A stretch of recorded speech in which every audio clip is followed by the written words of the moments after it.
Greetings everyone and welcome. This is episode 102 of Off the Sprue, and in this one we'll be scratch building a cargo net and a few other items for the Hobby Boss Jackal.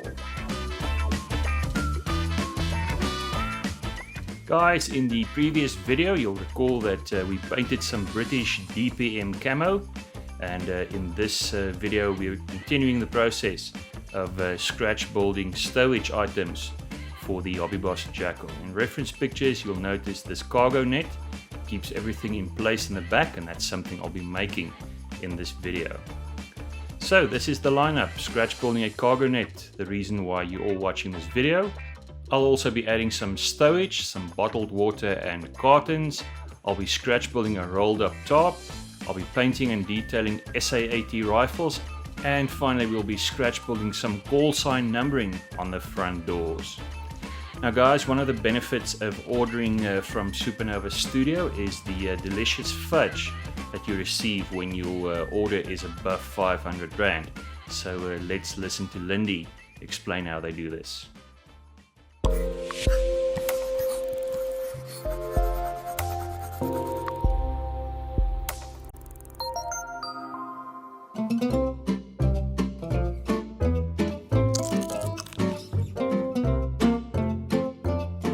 I'm Lindy Swart. I'm the owner of Supernova Studio. We are an online store on the Bluff in Durban, South Africa. We sell hobby, arts and crafts products.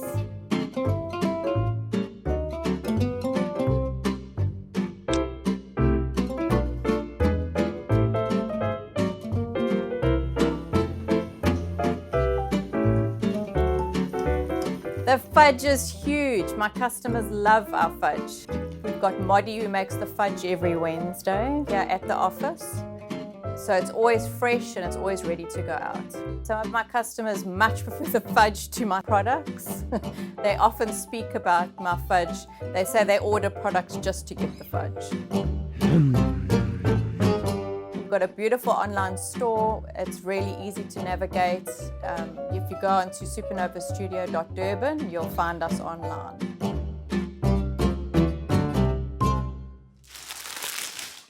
Sorry, just having some fudge there.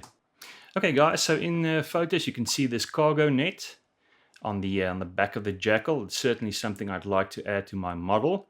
You can see it's fixed to the top, bottom there. And I considered quite a few different things to make this from. Everything from hair nets through to vegetable packaging, but really none of this stuff looked realistic in scale. It's either too rigid, or it's just too big. It's not realistic in scale. So the only real option is to scratch build this. Guys, I would have never known about this technique if it wasn't for one of my hobby friends, a good friend from Portugal. Do check out Paulo Rodriguez's Instagram. He's a very talented figure painter from Portugal, and we've often brainstormed scratch building challenges exactly like this. So thank you, my friend, for this idea. First up is some measurements, just determining how big the net should be. And the next step is to make a little jig. This I made from these wooden stirrers, about the same size as I would need for the net, perhaps just a few millimeters to the left and the right. And this is simply glued together with some PVA glue. Clamps on the edges just to hold everything in place, and with a little jig then prepared, I left the glue to dry overnight. So the next morning the jig is ready to use, the glue is cured, and the next step is to use some double-sided tape that I would use just to fix the thread to the frame itself, to this little jig. So there you go, some double-sided tape. And guys, the purpose of this, as you can see on your screen there, is just to hold the ends of the thread in place. I now started to just crisscross these little threads onto the jig in the correct size in terms of the holes.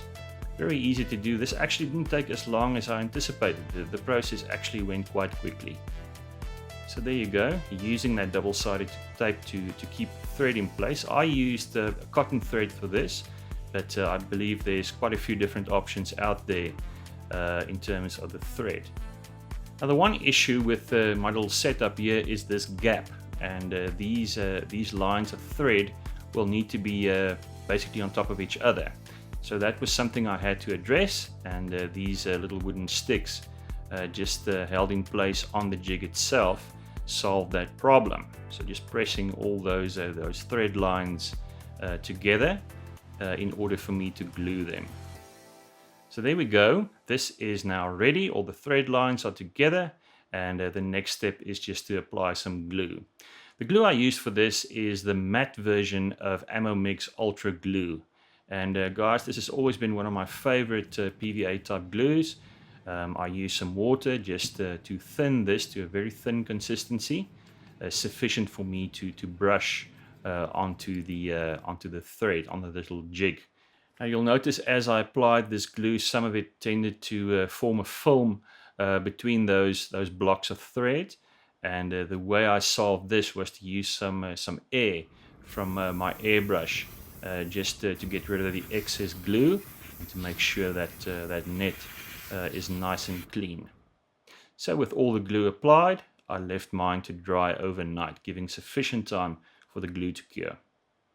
There we go. This is the next morning. Everything feels nice and dry, and I could get this out of the jig.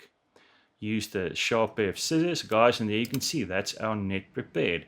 I'm certainly very happy with this. I didn't think this would work properly, but I was pleasantly surprised. So certainly a technique to keep in mind for future. With this done, I'm moving on to some other stowage items. First up are these bottled water cartons from Matho Models. Guys, this is really well printed stuff on a type of a glossy type paper, and I can highly recommend this. I've got this in soda as well, water bottles, as well as ordinary boxes, ordinary cardboard boxes. Very easy to use. Simply cut this from the sheet and just cut along those lines.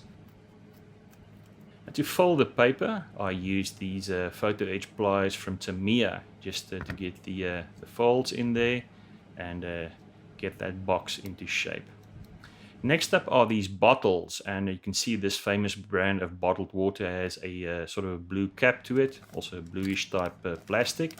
And fortunately, I have just the thing. This is 35 scale bottles from Meng, water bottles, and I'll be using these small 1.5 liter ones. Just cut them from the sprue and do a little bit of cleanup. Now for the labels, I used 3mm masking tape, plastic type masking tape, and this works really well. So just wrap that around the bottle and use a tiny drop of gel type super glue just to secure this in place. Don't rely on the adhesive on the masking tape itself. Next, the cap. You remember this needs to be a sort of a light blue, and for this I'll be mixing a color. I used Vallejo white, dark blue, and just mix together a light blue color similar to what I'm seeing in my reference picture. This is now applied to all those bottle caps with a Vallejo fine detail brush. Very easy to do. I'm not going to bother with putting something on those labels because they will be inside the box, and that's the next step. To glue these in place, I use some ultra glue from Ammo Mix. This of course dries completely clear, and a disposable brush. Don't work as sloppy as I do. Just apply some to the bottom of the box there, and the next step is just to place those bottles inside that box. Now my plan is to leave this box open so that you can see the bottles inside. Next, I wanted to fill the open space next to the fuel cans. Now I thought of using a rolled up top. Fortunately, all my styrene accessory parts are too big. So my solution was to simply make my own from kitchen foil. Guys, you can watch episode 58, and it's one of the videos on my channel with the highest view counts. Very popular technique indeed, and very well suited to this application. First step is just to measure that space, see more or less what I would need in terms of size of the rolled up top. and then just cut a piece of tin foil to the correct size. Again, guys, the exact procedure for this is in video 58. I'd like to show these folded over seams on the edges of the top. Very easy to do with kitchen foil, and of course a roller just to roll everything flat, and then finally use a punch just to add those grommet holes.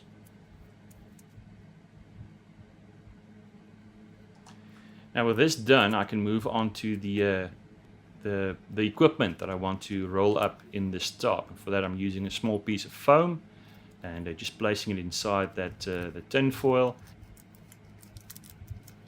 So what I wanted to create is some rolled up equipment inside the top, and I left that one flap there with a grommet hole, just a nice little bit of detail that will be visible behind the jerry cans on the jackal. Fit this in place just to check the size. That's perfect. And with this done, I can now move on to paint and detailing.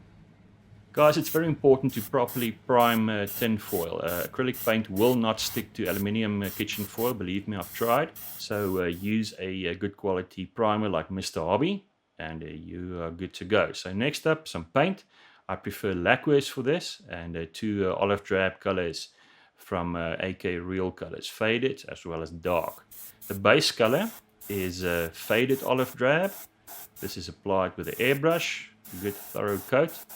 And then I added some shadow with a dark olive drab color, and my new Harder and Steenbeck airbrush. So well suited to this sort of fine precision work. So just adding all those shadows in all the folds. Next step is some dry brushing all the exposed edges. For this I'm using German Camouflage Beige and my Vallejo dry brush. Be very careful when applying this to the tin foil. It's very easy to just remove that paint by accident. So be very careful when you dry brush this. The next step will be that grommet hole, and for this I'll be using Vallejo Model Color Brass as well as a Vallejo Fine Detail brush. This is simply used to apply some brass paint to that grommet. So guys, there's the completed top, some equipment rolled up in a top, and this is ready to go on the model. Now first, just make sure to properly coat this with some micro flat from Micro Scale, just to protect that very fragile paint on that tin foil. And it's then glued to the model with some white glue. Guys, and there you go, the rolled up top, and effective way of filling that space behind the fuel jerry cans. Now next are these rifle holders on the driver and the commander's door. Unfortunately, Tetra Model Works supplied us with some beautiful aftermarket parts for these racks, and of course they will need rifles. So there's the doors, and on the opposite side you can see those photo etch racks for the rifles. The SA-80 rifles I found in this Bronco kit. There you go, those two rifles. And the next step is just to paint and detail these. First, cut them from the sprue. Be very careful not to break off the barrels. They are primed with Mr. Hobby Black Primer, and that will be the base color as well. To get that metal shine on there, I'm using some gunmetal pigment from Ammo Meg. And you've seen me do this many times before. Just polish that into the part itself, into the rifle itself, and it'll give that very nice, distinctive used metal color that we can see in reference pictures. Now, in reference pictures from the Afghanistan conflict, you can see that there were two shades of tan used on these rifles for the grips and the rails. And that is very easily done with some paint. I'll use stone gray and khaki in this case. Using a Vallejo Fine Detail brush, paint is applied, and there we go. SA-80 rifle, one for the commander, one for the driver. This is now ready to go into the door. Now, one of the final details that I wanted to add to the front doors are these call signs, these numbers. and you can see them in reference pictures from Afghanistan, and they were applied with duct tape or whatever the troops had available. If you go to my Instagram, you'll see there's a post where the British Army corporal that's assisting me with this build gave a very thorough explanation of the whole numbering system, so that's worthwhile looking at. For the duct tape that I will use for this, I used 1mm masking tape, and this I sprayed with black Mr. RP primer. Very easy to do, very quick and easy. And these lengths of masking tape will be the duct tape that I will use to create the numbering. So there we go. The adhesive sides were not sprayed with paint, and next up I just start creating these numbers from little lengths of that painted masking tape.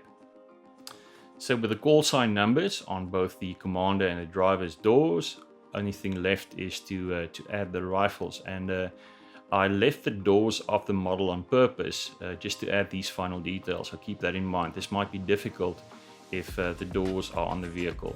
Final step, of course, just seal in those little strips of masking tape. Don't rely on the adhesive on the masking tape.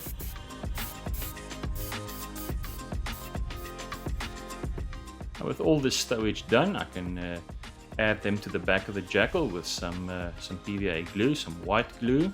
And guys, in reference pictures, you'll see the way this net has been fixed to the top of that canopy. And I use some gel type super glue just to create the same type of folds in my cargo net.